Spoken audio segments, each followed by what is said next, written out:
तो क्या मैनिफेस्टेशन और मेडिटेशन दोनों कनेक्टेड है? दोनों का जो पार है वो कहीं ना कहीं आपको सक्सेस दिला सकता है? हाँ, बिल्कुल सही कहा आपने। हम कुछ भी चीज़ मैनिफेस्ट करते हैं कि हाँ मुझे ये करना है या मुझे ये बनना है। अब क्या होता है, हम मैनिफेस्ट करते हैं, जैसे मैंने पहले भी कहा कि हम मनुष्य आत्मा की अपनी शक्ति और क्षमता होती है और हर एक आत्मा की विभिन्न होती है, अलग अलग होती है।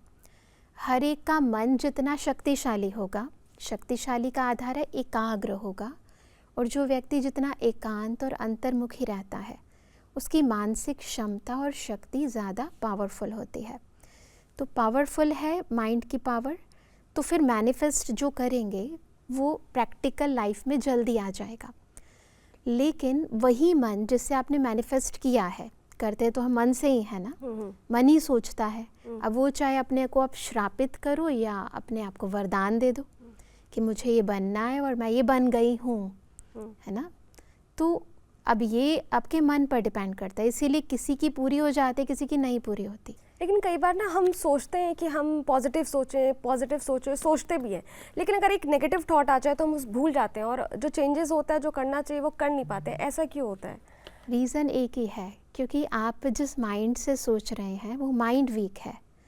और माइंड वीक का मतलब ये है प्रभावित है हमेशा।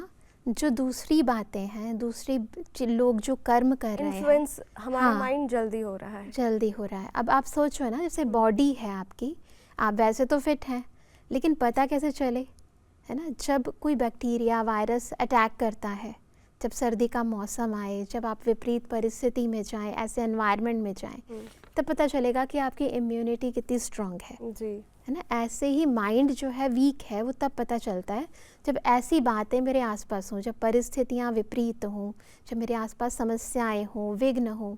ये तब पता चलता है कि मेरा मन कितना स्ट्रांग है। और अगर ऐसी सिचुएशन में मेरा मन हलचल में आ जाता है तो मुझे पहली बात रियलाइज़ हो जाता है कि हाँ, मुझे पता है कि मेरा मन कमज़ोर है।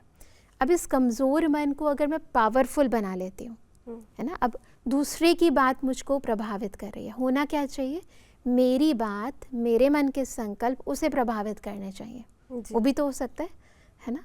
कर्म मुझे प्रभावित करें, लोग मुझे प्रभावित करें, या मैं उन्हें प्रभावित करूं।